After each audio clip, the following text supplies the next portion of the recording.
¿qué tal? Buenas noches, estamos en Contralínea, Periodismo de Investigación. Gracias por estar nuevamente con nosotros. Y bueno, el día de hoy está con nosotros Mauricio Romero, de la revista Contralínea, periodista, que ha hecho una investigación que tiene que ver con el terrorismo y la Agenda Nacional de Riesgos. Buenas noches. Buenas noches, buenas noches. Y bueno, vamos a empezar. Me gustaría entrar en materia y que nos digas qué es lo que dice la Agenda Nacional de Riesgos respecto a este tema. Sí, es un capítulo que es importante para el Estado mexicano. En el primer año de Enrique Peña Nieto incluso estuvo como el primer riesgo que los preocupaba, el entrante gobierno priista. Hay que pensar, terrorismo, ¿a partir de qué o cómo se concibe el terrorismo? Bueno, el Estado mexicano lo ve a través de, digamos, de los ojos de Estados Unidos o de las definiciones de Estados Unidos o de los grupos que Estados Unidos considera como sus enemigos. La agenda sí este capítulo es muy claro que el principal factor de riesgo se deriva de la relación entre México y Estados Unidos.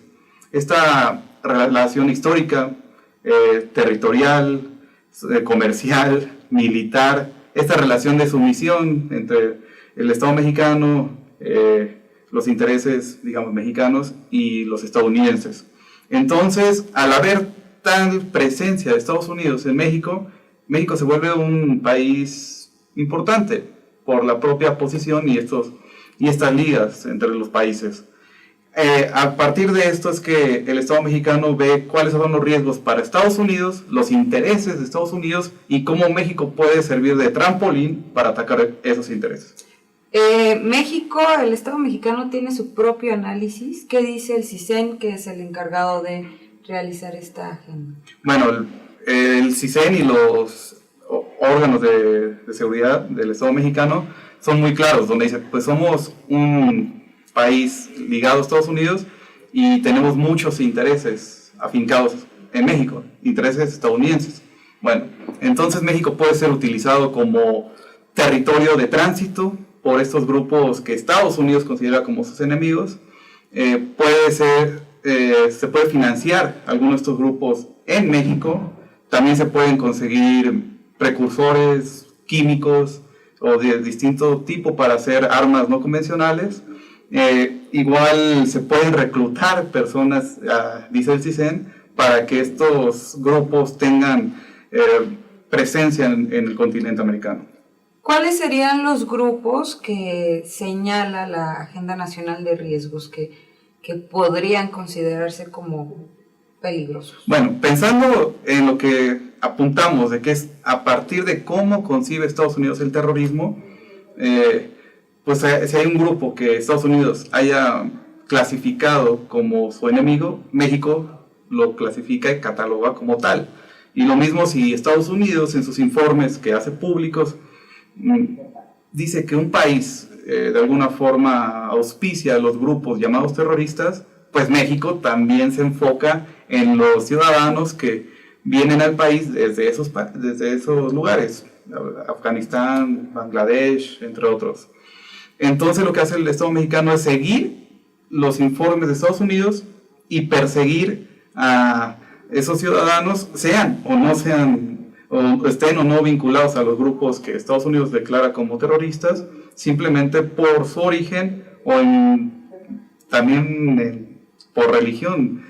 Y es muy claro, les dicen en esto. Está muy en boga los resultados de las elecciones estadounidenses. Se habla de racismo, de intolerancia, de persecución a partir del origen o de las creencias religiosas. México precisamente hace eso siguiendo a Estados Unidos. Hay un capítulo pequeño, bueno, no pequeño, un capítulo en el que habla sobre la expansión de la población musulmana en el país. Y habla de que la población musulmana no árabe en el país se ha duplicado en los últimos años. Y hablamos de unas pocas miles de personas. No es importante, no es una explosión, digamos, de que haya habido una inmigración importante de estas personas. Lo hace porque Estados Unidos así lo ha declarado. Y no es que estas personas estén ligadas a algún grupo yihadista. Y bueno, para eso México también ha activado protocolos, comentas en tu reportaje, que tienen que ver justamente con la seguridad o para resguardar la seguridad del país y de Estados Unidos, ¿no? De los intereses de Estados Unidos, son muy claros.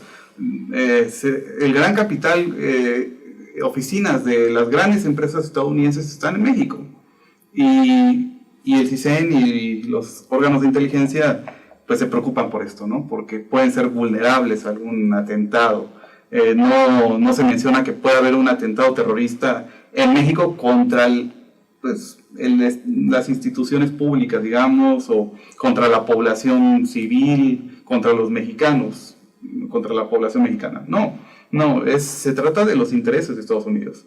Y por ello mismo habla sobre cuántas personas se detienen en los distintos puestos migratorios que vienen de esos países, digamos, considerados peligrosos por Estados Unidos y por ende por México, y simplemente los detienen, les dan un nombre que ahora mismo se me va, son inmigrantes irregulares, les llaman, para de una forma disfrazar que son originarios de estos países enemigos de Estados Unidos. Y bueno, estamos hablando de la embajada estadounidense, de las oficinas de la DEA. Sí, hay consulados estadounidenses, hay distintas oficinas, como de la DEA, de la CIA, ya se han destapado en otros trabajos periodísticos, pero también oficinas de las grandes empresas. Y el país está infestado de estos intereses. De las grandes transnacionales que han colocado aquí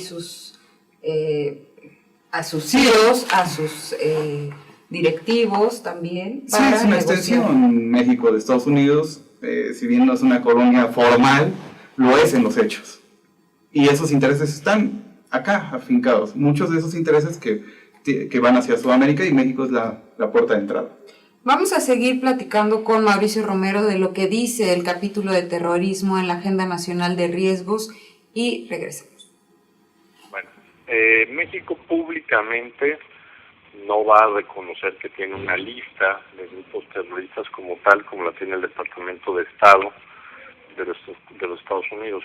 Sin embargo, coopera fuertemente con las agencias de inteligencia de los Estados Unidos y de los países europeos que resienten el tema del terrorismo, como Francia, como Reino Unido, sí, en la materia. Entonces, contestando a tu pregunta, no tenemos una lista de grupos terroristas, pero compartimos la lista de terroristas que son buscados por Interpol a nivel internacional por todos los países que así lo solicitan.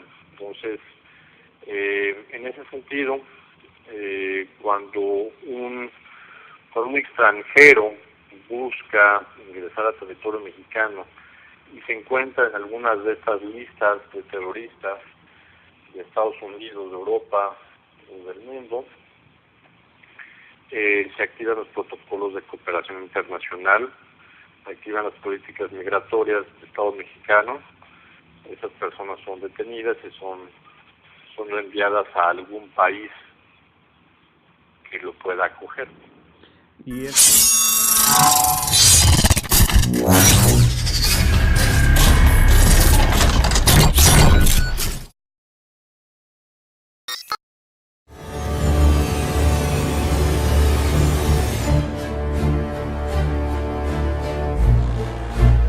Gracias por seguir con nosotros en Contralínea, periodismo de investigación a través de netchannel.tv. Agradecemos sus comentarios a info@contralinea.com.mx y bueno, estamos hablando con Mauricio Romero de lo que dice la Agenda Nacional de Riesgos y el capítulo de terrorismo. Ya nos decías que, bueno, finalmente la agenda se enfoca en los intereses que hay del gobierno estadounidense, pero también mencionas en tu reportaje otros países que han tenido amenazas terroristas, hechos terroristas, esto lo ponemos también entre comillas, y me gustaría que nos hablaras al respecto. ¿Quiénes son y qué grupos son?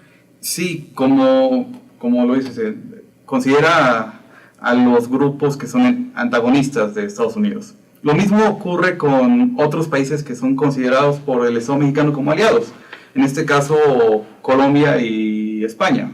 Y entonces, si el Estado colombiano, como el español, o la monarquía española, considera a grupos que pueden considerarse como de liberación nacional, si estos son catalogados como terroristas, pues México los cataloga como terroristas. ¿De quiénes hablamos? De las Fuerzas Armadas Revolucionarias de Colombia, las FARC, y pues del País Vasco, libre, que es ETA. Entonces, México, Colombia y España, pues colaboran los tres. Hablamos por ejemplo, con un ex integrante de ETA que lleva viviendo 4 décadas en el país. Él recordaba que es usual que en México se detengan a ciudadanos vascos. ¿Por qué? Porque la Guardia Civil española, o heredera del franquismo, o del actual neofranquismo, señala distintos inmigrantes que llegan a México. Dice, hay que detener a este. Y lo que hace México es ayudar a detener a estas personas, cogerlas y mandarlas a España, que será una extradición de facto, sin proceso alguno, sin petición de extradición formal, y lo que termina siendo las cárceles en esos países. Lo mismo ocurre con movimientos latinoamericanos, las FARC y Sendero Luminoso también. Según el CISEN, pues tienen un apoyo acá en México, señala que hay varios estados de la República, ahí pueden ver en el trabajo cuáles son, en los que están integrantes tanto de ETA como de la FARC, como de Sendero Luminoso.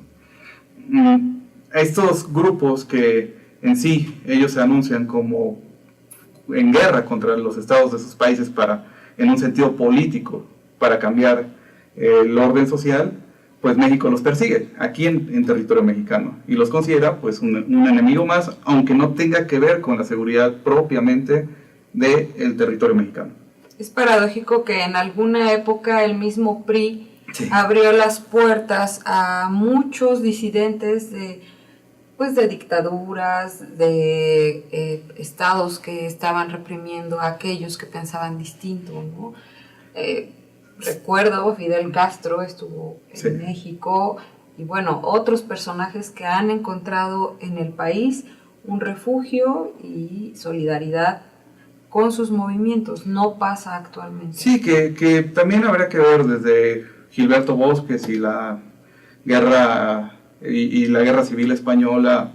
Sí, vinieron muchos republicanos, y después vinieron chilenos, llegaron argentinos, después de haber sido derrotados sus movimientos por la fuerza, con apoyo de Estados Unidos, por cierto, en el caso chileno y argentino. Pero estos grupos llegaron ya derrotados, exiliados, que eran perseguidos, pero después de la derrota. Acá son grupos que se mantienen vigentes o mantenían vigentes. Vemos el caso de las FARC, que es una facción o la cúpula de las FARC está negociando con el gobierno de Juan Manuel Santos para pues dejar las armas, una parte de este grupo. Sendero Luminoso igual, ETA también ha entrado en negociaciones varias ocasiones con el Estado español, y aún así hay partes que se mantienen en lucha, pero México, como aliado de estos países, simplemente responde a las peticiones de estos gobiernos, y que en este caso es mantener bien vigilados a los que se tenga conocimiento de que están acá, y pues detenerlos si es que así lo solicita cada gobierno. Y extraditarlos, ¿no? Pues es que más que extradición tendría que darse todo un proceso legal, y acá lo agarras, lo metes a un avión y lo mandas al país que te lo pide. Una colaboración que parece un tanto oscura, ¿no? Es completamente ilegal, no solo a las leyes mexicanas, sino a tratados internacionales. Y bueno, México también se ha dotado de financiamiento justamente por este tipo de colaboración. Me gustaría que nos comentaras qué dices. Por parte de Estados Unidos, y la colaboración es abierta. En algunos casos se habla sobre la guerra contra el narcotráfico, pensemos en el Plan Mérida, por ejemplo, y en otros Es el gobierno de Estados Unidos el que lo hace público, no el mexicano. Algo interesante nos decía Rodrigo Sánchez Lara, un investigador especialista en estos temas. Hablaba que internamente esto es un tabú. Hablar de terrorismo es un tabú. Así que hay quienes, nos comentaba Sánchez Lara, le llaman una política de ojos tapados. Que quiere decir que hacen como que no ven, que no existe. Y si existe son de países extranjeros, ¿no? Que México no tiene ningún riesgo. Sería los intereses de otros. Entonces, y por tanto no hace pública ninguna información. Esta información es confidencial. Y si uno solicita cualquier información relacionada con terrorismo, hay que pelearse con los órganos de inteligencia. Y pues siempre cuesta arriba por el propio INAI, ¿no? Que tampoco ayuda en estos casos. Entonces es el gobierno estadounidense quien hace público que colabora con el gobierno mexicano, que instruye incluso de alguna manera a los funcionarios mexicanos para combatir al llamado por ellos terrorismo y a los grupos considerados por ellos como terroristas. Y pues obvio que esto es de conocimiento mundial. Hay que recordar hace algunos años, se considera que fue un error por parte de ISIS, que incluyó a México como uno de los países, parte de la coalición contra el llamado Estado Islámico, ¿no? Que tiene su paradoja, que lo que ha salido después, ¿no? El apoyo por parte del gobierno de Barack Obama a estos grupos moderados, le llamaban al inicio de la guerra en Siria. Pero esta colaboración de Estados Unidos, o de México con Estados Unidos, al ser tan conocida y difundida, no por México, sino por Estados Unidos, le crea un miedo al Estado mexicano, porque sabe que los vuelve un blanco más al ser un aliado más de Estados Unidos. Y bueno, a mí me ha tocado ver justamente estos informes de los que hablas. También en esta justificación de la guerra contra el narcotráfico, Estados Unidos ha financiado compra de armas, capacitación estratégica, justo en las sedes militares de Estados Unidos. Bueno, hay diversas situaciones por las que Estados Unidos ha llegado recursos materiales, de inteligencia, humanos, y el terrorismo, es uno de esos capítulos. Vamos a hacer un corte y vamos a escuchar lo que el investigador entrevistado le dijo a Mauricio Romero. Algunas armas químicas, obviamente no todas, pero sí algunas, se pueden elaborar con materias primas que son de uso común. No se trata de dar recetas ni nada de eso, pero por ejemplo, un gas mostaza se puede hacer con materias primas que se pueden comprar en una lapalería. Si la gente tiene un mínimo de entrenamiento en técnicas de laboratorio, si un estudiante de primero o segundo año de licenciatura en química o en ciencias afines, y teniendo el equipo adecuado, lo puede hacer en su casa. Obviamente, si alguien se decidiera hacerlo en su casa, pues tendría que tener el equipo, sobre todo el equipo de seguridad, ¿no? ¿Por qué? Pues porque si no lo tiene, pues se va a afectar él solo al estarlo haciendo. Claro. Pero esa facilidad implica, voy a la lapalería, compro 3 o 4 materias primas que allí se venden como cosas de uso común, como disolventes, por ejemplo, y otras cosas, y entonces se puede hacer. Entonces sí hay que tener cuidado con la venta de estas materias primas. Sí, y es sobre todo sobre el control lo que nos interesa ahora mismo. Y le pregunto sobre pues esta lista de sustancias que tiene la Convención sobre Armas Químicas. Hay 3 listados, sí, que están divididos. El primer listado es el que tiene mayor regulación, porque son las sustancias que se emplean como armas químicas directamente. Okay. Segundo listado son precursores directos, que también prácticamente su único uso es para la preparación de armas químicas. El tercer listado es un listado en donde, en donde se incluyen productos químicos que tienen un uso dual, es decir, pueden ser utilizados para cosas buenas o para cosas malas. Okay. Ejemplo, el etilenglicol, que por un lado puede ser utilizado para la fabricación de gas mostaza, pero por otro lado tiene un uso muy extendido como anticongelante para motores, además de que es un disolvente de uso industrial muy extenso.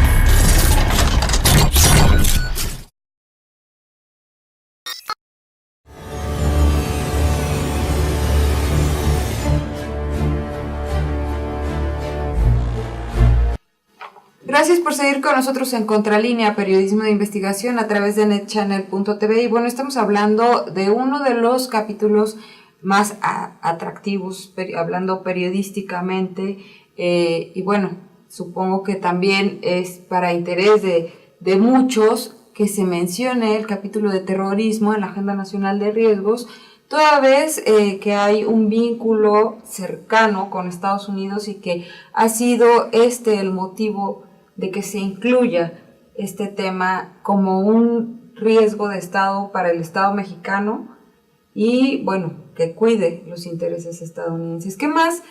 Además de lo que ya comentábamos del financiamiento, de los protocolos, de esta colaboración que hay entre Estados Unidos, también España, Colombia, ¿qué más señala la Agenda Nacional de Riesgos elaborada por el CISEN, Mauricio?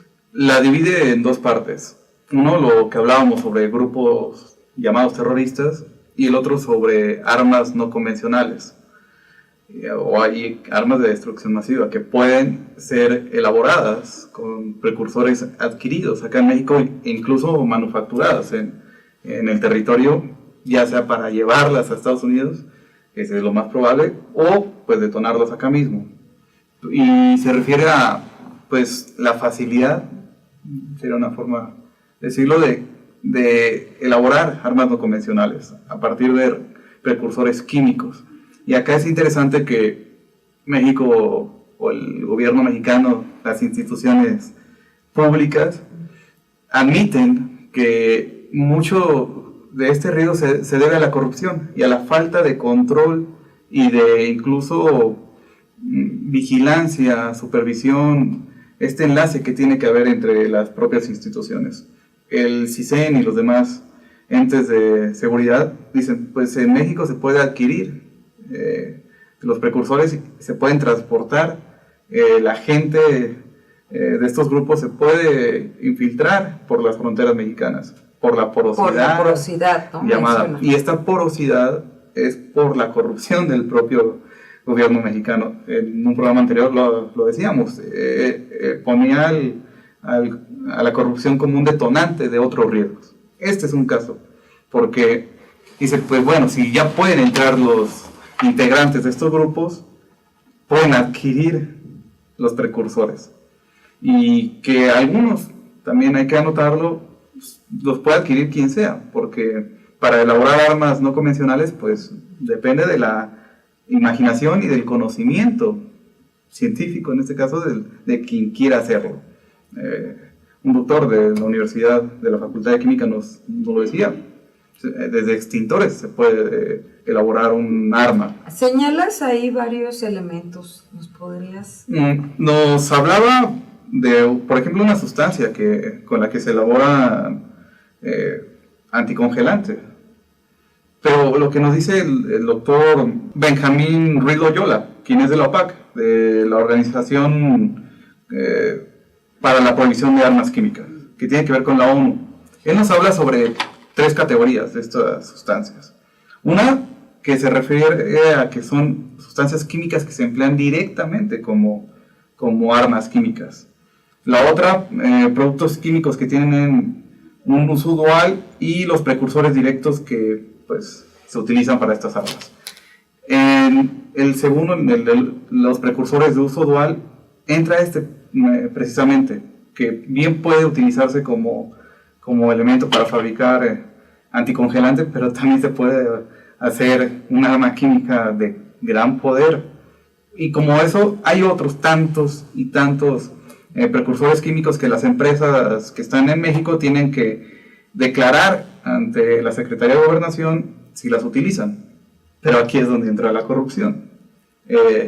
Que no, gracias a esto, pues no hay una garantía de que haya un control total de estos precursores. Bueno, haciendo un paréntesis, habría que recordar un poco también el capítulo que hizo Mauricio Romero sobre justamente el de la corrupción, sí, que ya ha llegado a tal grado que la Agenda Nacional de Riesgos considera que este factor ya ha penetrado tanto al sistema que está quebrantando las instituciones, y por esto es que se puede haber facilidad para que estos precursores químicos lleguen a manos equivocadas, ¿no? Sí, en México hay que recordar, hay uranio, por ejemplo. Y uno pensaría, bueno, los yacimientos de uranio están controladísimos. ¿Quién puede entrar a un yacimiento? Muchos de estos yacimientos están en las zonas controladas por los grupos del narcotráfico y del crimen organizado. Y en zonas donde es crimen organizado, pero ya donde se les fue de las manos al Estado mexicano, donde hay una ausencia total del Estado mexicano. Entonces, estos precursores químicos que pueden adquirirse, y si un arma de estas se elabora en el país y tiene que transportarse, también representa un riesgo. No porque pues, sea un arma que haya sido fabricada para que sea detonada en México, sino por el simple trato delicado que exigen estas sustancias, pues se puede dar un accidente, y si se llegara a dar, no es cualquier accidente. Y lo mismo estos precursores, lo mismo el material radiactivo. Es peligrosísimo que se escape este material. Algunas veces el gobierno mexicano ha dicho, pues se perdió una camioneta, se robaron una camioneta con desechos radiactivos, pero en sí no lo dice cuando hay robos o qué yacimientos no están controlados, pero el Estado mexicano lo sabe, saben que no tienen el control. Bueno, seguramente no se lo dicen a la sociedad o a las instituciones públicas nacionales, pero quizá a las del vecino sí, ¿no? Porque justamente esta colaboración que está tan marcada en la Agenda Nacional de Riesgos exige también ese tipo de información, de reportes, ¿no? Está presente, las agencias estadounidenses están presentes, y no porque, repito, no porque lo diga el Estado mexicano, lo dice el propio Estados Unidos. Estamos ahí, los entrenamos y estamos en constante comunicación, intercambiamos información, intercambiamos incluso movimientos, algunos operativos conjuntos. Entonces ahí está la relación de la que hablamos. De acuerdo con lo que te dijeron los investigadores, Mauricio, ¿cuál sería la crítica sustancial, ¿no? que ellos hacen? Bueno, es evidente que no hay un control, ¿no? El de la propia corrupción es un problema para poder identificar o hacer las cosas que realmente tengan un impacto en la sociedad, ¿no? Porque esto empieza desde la vigilancia a los intereses extranjeros, que vaya, cualquier estado tendrá que hacerlo, ¿no? Si hay intereses de países aliados, es eso de protegerlos, estando en su territorio. Pero de ahí a que se convierta netamente como en la función primordial del gobierno mexicano en ese sentido, pues ya es otra cosa.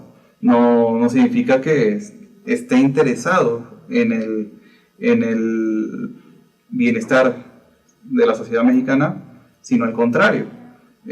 Mientras vigila los intereses de Estados Unidos, pues también combate quienes pueden ser un riesgo interno considerado por ellos y por los propios estadounidenses. Y entonces el único momento en el cual México habla de terrorismo es ahora que se dio una reforma hace un par de años, en la cual se elevaron las penas y que el efecto real interno es el de criminalizar aún más la protesta, hacer aún más crudo esta criminalización de la protesta, elevando las penas hasta 35 años. Y lo acabamos de ver con el chico que estuvo, o se dice que estuvo, que fue parte en el incendio de un metrobús afuera de una estación de la estación de CEU, pues dar penas de 30 años por actos que son pues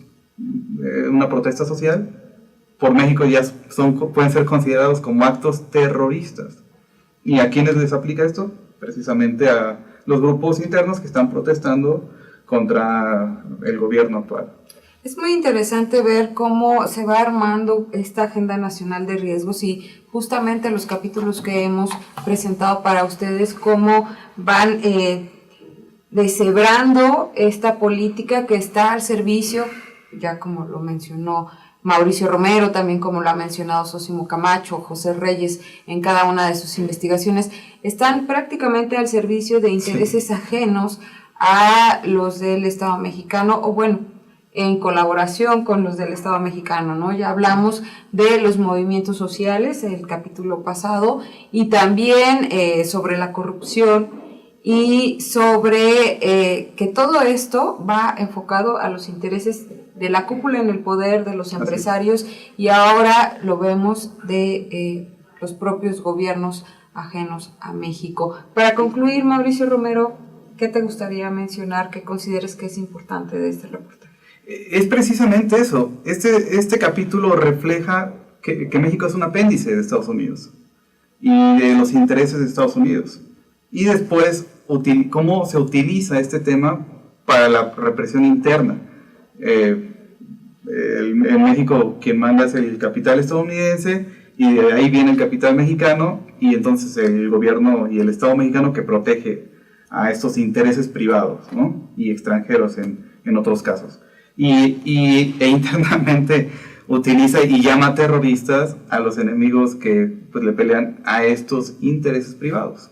Y bueno, yo creo que tenemos que estar muy pendientes justamente con el cambio de administración en Estados Unidos y con el discurso que ha manejado el presidente electo Donald Trump, que tiene que ver, ¿no?, con el terrorismo, y vamos a ver qué hace México al respecto, ¿no? Claro, Trump, veremos si lo cumple, quien dice que lo primero que va a deportar son los terroristas mexicanos, los delincuentes mexicanos, pues veremos qué hace México con eso, porque también habla del narcotráfico, se nos iba a comentar eso, hablaba sobre la probable liga entre los cárteles del narcotráfico, algo que ya han señalado distintos funcionarios estadounidenses, senadores incluso, y ahora miembros que serán miembros del Partido Republicano, que serán parte del gobierno de Donald Trump.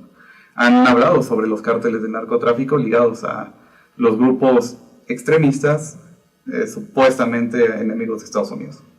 Pues Mauricio Romero, agradezco nuevamente que hayas estado con nosotros en Contralínea Periodismo e Investigación a través de Net Channel, y bueno, te esperamos aquí siempre con tus investigaciones.